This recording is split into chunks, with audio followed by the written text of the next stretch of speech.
नमस्कार मित्रांनो, घरकुल यादी घर बसल्या पहा. गावात किती जणांना घरकुल आले आहे, यादीत तुमचे नाव कशा प्रकारे चेक करायचे तेही फक्त 5 मिनिटांमध्ये तुमच्या मोबाईलमधून. मित्रांनो, आजच्या व्हिडिओमध्ये आपण सविस्तर माहिती पाहणार आहोत. तुम्ही घरी बसल्या ही सर्व माहिती तुमच्या मोबाईलमध्येही चेक करू शकता. त्याआधी मित्रांनो, चॅनलवरती नवीन असाल तर चॅनलला सबस्क्राईब करून ठेवा अशाच नवनवीन माहितीपूर्ण व्हिडिओसाठी. चला आता व्हिडिओला सुरुवात करूया.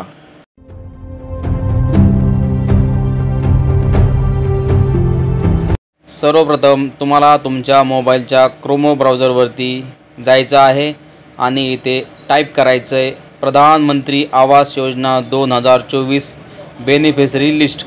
तुमच्यासमोर एक अशा प्रकारचा इंटरफेस ओपन होईल. यावरती तुम्हाला प्रधानमंत्री आवास योजना ग्रामीण सूची यावरती क्लिक करायचं आहे.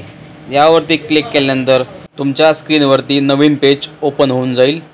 असं पेज आल्यानंतर स्क्रोल डाऊन करायचं आहे आणि खाली आल्यानंतर इथे पाहू शकता भारतातील सर्व राज्यांची नावे आलेली आहेत. तुम्हाला ज्या राज्याची माहिती पाहिजे आहे त्या राज्यावरती क्लिक करून घ्यायचं आहे. मी महाराष्ट्रावरती पाहणार आहे. असा इंटरफेस आल्यानंतर इथे तुम्ही उजव्या साईडला पाहू शकता. तुम्हाला भाषा बदलायची असेल तर तिथं ऑप्शन दिलेला आहे इंग्लिश टू हिंदी. त्यानंतर ऑल स्टेटमध्ये आपल्याला क्लिक करून तुमचं स्टेट निवडून घ्यायचं आहे. तुम्ही ज्या स्टेटमध्ये राहता त्या स्टेटवरती क्लिक करायचं आहे. त्यानंतर खालच्या ऑप्शनमध्ये तुम्ही ज्या जिल्ह्यामध्ये राहता तो जिल्हा निवडून घ्यायचा आहे. त्याच्याच खाली आहे तुम्ही कोणत्या तालुक्यामध्ये राहता तो तालुका सिलेक्ट करायचा आहे. त्याच्याच खाली तुम्हाला तुमच्या गावाचं नाव सिलेक्ट करायचं आहे.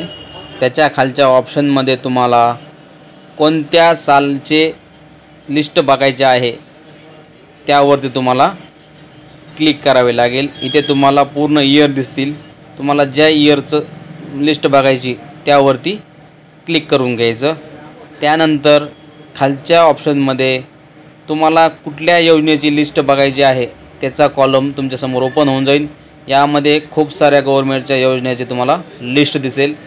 तुम्हाला ज्या योजनेची लिस्ट पाहिजे आहे त्या योजनेवरती क्लिक करू शकता. आपण सध्या प्रधानमंत्री आवास योजनेची लिस्ट पाहणार आहोत. त्यावरती क्लिक केल्यानंतर तुमच्यासमोर एक खाली असा कॅप्चर येईल. इथे विचारलं आहे 37+50 = 87 असं ॲन्सर दिल्यानंतर सबमिट बटनावरती क्लिक करायचं आहे. या दोघांची बेरीज करून सबमिटवरती क्लिक करायचं आहे.